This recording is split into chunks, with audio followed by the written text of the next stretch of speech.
এখন শুনবেন আজকের গুরুত্বপূর্ণ খবরের শিরোনাম। গাজায় ত্রাণ কেন্দ্রে আবারও ইসরায়েলি বাহিনীর গুলি, নিহত ২৭। যুদ্ধবিরতি চুক্তি করতে আবারও ব্যর্থ রাশিয়া ইউক্রেন। আবারও ইসরায়েলি বিমানবন্দরে হুতির ক্ষেপণাস্ত্র হামলা। ট্রাম্প শি ফোনালাপের সম্ভাবনা, বাণিজ্য উত্তেজনার মধ্যে যা জানালো হোয়াইট হাউস। ফিলিস্তিনের প্রতি সমর্থন, ইসরায়েলি কোম্পানির সঙ্গে সম্পর্ক ছিন্নের দাবিতে কেমব্রিজে বিক্ষোভ। নরেন্দ্র মোদী ভারতের জন্য পাকিস্তানের চেয়ে বড় হুমকি, জানিয়েছেন পাকিস্তানি সাংবাদিক হামিদ মিরের নিবন্ধ। গাজায় ত্রাণ কেন্দ্রে আবারও ইসরায়েলি বাহিনীর গুলি, নিহত ২৭। গাজার ত্রাণ কেন্দ্রে আবারও ইসরায়েলের সেনাবাহিনীর গুলিতে ২৭ জন ফিলিস্তিনি নিহত হওয়ার খবর জানিয়েছে হামাস নিয়ন্ত্রিত স্বাস্থ্য মন্ত্রণালয়। এটি ত্রাণ কেন্দ্রে গুলির দ্বিতীয় প্রাণঘাতী ঘটনা। গাজার দক্ষিণ অঞ্চলে রাফা শহরের ত্রাণ কেন্দ্রটিতে ওই ঘটনার সময় ফিলিস্তিনরা ত্রাণের জন্য অপেক্ষা করছিলেন। ইসরায়েলি সামরিক বাহিনীর দাবি, কয়েকজন সন্দেহভাজনকে চিহ্নিত করার পর তারা গুলি চালিয়েছে। বিবিসি তাদের প্রতিবেদনে জানিয়েছে, গুলির ঘটনায় আরও অন্তত ৯০ জন আহত হয়েছেন। আহতদের মধ্যে কয়েকজনের অবস্থা গুরুতর। এদিকে ইসরায়েল ও যুক্তরাষ্ট্র সমর্থিত বিতর্কিত ত্রাণ সংস্থা গাজা হিউম্যানিটারিয়ান ফাউন্ডেশন জিএসএফ জানিয়েছে, তারা কোনো ধরনের দুর্ঘটনা ছাড়াই ত্রাণ বিতরণ করেছে। বিতর্কিত এই সংস্থাটির পক্ষ থেকে বিতরণ করা খাবারগুলো রান্না করে খেতে হবে, কিন্তু সেখানকার মানুষের রান্নার সুবিধা কতটা আছে তা নিয়ে প্রশ্ন উঠেছে। এর আগে রোববার গাজার একটি ত্রাণ কেন্দ্রে গুলির ঘটনা ঘটিয়েছিল। গাজা হিউম্যানিটেরিয়ান ফাউন্ডেশন জিএসএফ পরিচালিত রাফা কেন্দ্রে মানুষ খাবারের জন্য অপেক্ষা করার সময় গুলির কথা জানান প্রত্যক্ষদর্শীরা। রেড ক্রস জানায়, তাদের হাসপাতালে ১৭৯ জন হতাহত আছেন, যাদের মধ্যে ২১ জন মারা যান। হামাস পরিচালিত সিভিল ডিফেন্স সংস্থা নিহতর সংখ্যা ৩১ জন বলে জানায়। যুদ্ধবিরতি চুক্তি করতে আবারও ব্যর্থ রাশিয়া ইউক্রেন।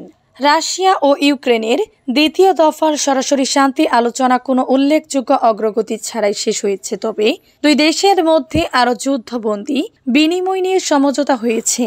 মঙ্গলবার ৩ জন বিবিসির প্রতিবেদনে জানা যায়, ইউক্রেন দাবি করেছে রাশিয়া নিঃশর্ত যুদ্ধবিরতি প্রত্যাখ্যান করেছে।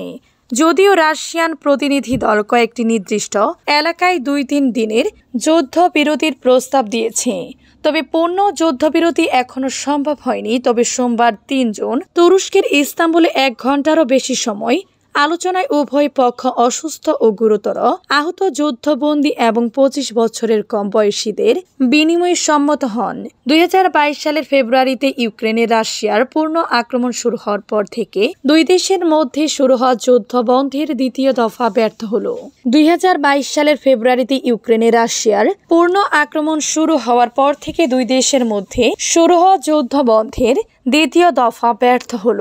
দীর্ঘ যুদ্ধের পর বর্তমানে মস্কো ইউক্রেনের প্রায় ২০% অঞ্চল দখল করেছে, যার মধ্যে ২০১৪ সালে দখল করা দক্ষিণ ক্রিমিয়াও অন্তর্ভুক্ত। আবারও ইসরায়েলি বিমানবন্দরে হুতির ক্ষেপণাস্ত্র হামলা। ইয়েমেনের হুতি বিদ্রোহীরা ইসরায়েলের বিরুদ্ধে নতুন আরও একটি প্রতিশোধমূলক অভিযান পরিচালনা করার দাবি করেছে। হুতি সোমবার রাতে এক বিবৃতিতে জানিয়েছে, তারা জুলফিকার ব্যালিস্টিক ক্ষেপণাস্ত্র ব্যবহার করে দখলকৃত ইয়াফা এলাকার বেন গুরিয়ন বিমানবন্দর লক্ষ্য করে একটি সামরিক অভিযান পরিচালনা করেছে। হুতি বলেছে, আল্লাহর করুণায় অভিযানটি সফলভাবে তার লক্ষ্য অর্জন করেছে। ৪০ লাখ ইসরায়েলকে আশ্রয় কেন্দ্রে পালিয়ে যেতে বাধ্য করা হয়েছে। বিমানবন্দরে বিমান চলাচল বন্ধ করে দেওয়া হয়েছে। হুতি জানিয়েছে, তারা গাজার অবস্থা পর্যবেক্ষণ করছে, অবরুদ্ধ উপত্যকাটির জনগণের আত্মত্যাগের প্রতি শ্রদ্ধা জানাচ্ছে। হুতি আরও বলেছে, তারা আল কাসাম ব্রিগেড এবং আল কুদুস মুজাহিনদের প্রতি তাদের আরব ও ইসলামী জিহাদি সামরিক সালাম জানাচ্ছে, যারা জাতিকে রক্ষা করে যখন অন্যরা তাদের জীবন উৎসর্গ করছে। যুক্তরাষ্ট্রের প্রেসিডেন্ট ডোনাল্ড ট্রাম্প এই সপ্তাহে চীনের প্রেসিডেন্ট শি জিনপিং এর সঙ্গে ফোনে কথা বলবেন বলে জানিয়েছে হোয়াইট হাউস। এমন এক সময় যখন দুই দেশের মধ্যে বাণিজ্যিক উত্তেজনা আবার মাথাচাড়া দিচ্ছে। মঙ্গলবার ৩ জুন এক প্রতিবেদনে এই খবর দিয়েছে সাউথ চায়না মর্নিং পোস্ট। সোমবার হোয়াইট হাউসের মুখপাত্র ক্যারোলিন লেভিট সাংবাদিকদের বলেন, ট্রাম্প ও শির মধ্যে আলোচনা সম্ভব, যা ঘটতে পারে সম্প্রতি জেনেভায় সম্পাদিত একটি অস্থায়ী দ্বিপক্ষীয় বাণিজ্য চুক্তি নিয়ে নতুন করে বিতর্কের প্রেক্ষাপটে। চীনের বাণিজ্য মন্ত্রণালয় সোমবার এক বিবৃতিতে জানিয়েছে, ট্রাম্প সম্প্রতি যেভাবে বেইজিংয়ে ওই চুক্তি লঙ্ঘনের অভিযোগে অভিযুক্ত করেছেন তা ভিত্তিহীন এবং বস্তুনিষ্ঠতাকে বিকৃত করে। তারা যুক্তরাষ্ট্র প্রশাসনের বিভিন্ন পদক্ষেপ, বিশেষ করে কৃত্রিম বুদ্ধিমত্তা সম্পর্কিত চিপ রপ্তানিতে বিধিনিষেধ এবং মার্কিন বিশ্ববিদ্যালয়গুলিতে অধ্যয়নরত চীনা শিক্ষার্থীদের ভিসা বাতিলের মতো বৈষম্যমূলক ব্যবস্থা গ্রহণের সমালোচনা করেছে। শুক্রবার ট্রাম্প এক সোশ্যাল মিডিয়া পোস্টে দাবি করেন, চীন সম্পূর্ণভাবে ওই চুক্তি লঙ্ঘন করেছে। তার ভাষায়, আমি খুব দ্রুত একটা চুক্তি করেছিলাম চীনের সঙ্গে, কারণ মনে করেছিলাম ওদের জন্য সামনে খারাপ কিছু অপেক্ষা করছে। চুক্তির কারণে পরিস্থিতি স্থিতিশীল হয়ে ওঠে এবং চীন আবার ব্যবসায়িক স্বাভাবিকতায় ফিরে যায়। কিন্তু চীন এখন সম্পূর্ণভাবে আমাদের সঙ্গে করা চুক্তি ভঙ্গ করেছে। চুক্তি অনুযায়ী উভয় দেশ উচ্চ হারে আরোপিত শুল্ক ও বাণিজ্যিক বিধি নিষেধ থেকে পিছিয়ে আসতে সম্মত হয়েছিল। 90 দিনের জন্য যুদ্ধবিরতির ওই ঘোষণা বিশেষজ্ঞদের কাছে ছিল এক বড় ইতিবাচক ইঙ্গিত। তবে সাম্প্রতিক বাকযুদ্ধ ইঙ্গিত দিচ্ছে আলোচনার গতি এখন জটিলতার মুখে।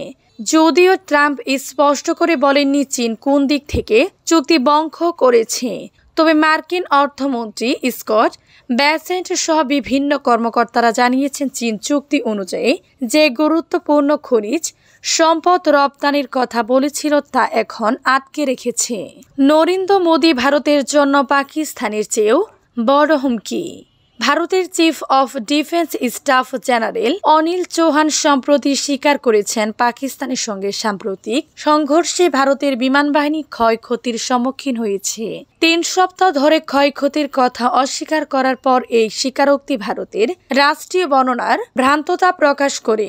ইতিহাস সাক্ষ্য দেয় যে নরেন্দ্র মোদীর নেতৃত্বাধীন বিজেপি সরকার পাকিস্তানের বিরুদ্ধে রাষ্ট্রীয়ভাবে সন্ত্রাসবাদে লিপ্ত এবং নিজেদের নীতিগুলো আড়াল করতে মিথ্যা বর্ণনা তৈরি করে।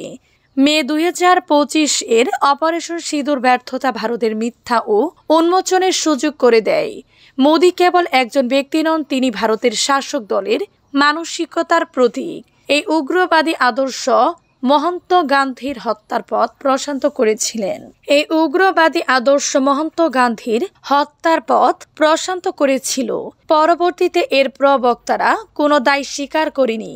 মহন্ত গান্ধী, যিনি ভারতের জাতির পিতা হিসেবে পরিচিত, 1948 সালের জানুয়ারিতে হিন্দু উগ্রবাদী নথুরাম গডসের হাতে নিহত হন। গডসে রাষ্ট্রীয় স্বয়ংসেবক সংঘ RSS এর সদস্য ছিলেন, যা বর্তমানে বিজেপির রাজনৈতিক শাখা হিসেবে কাজ করে।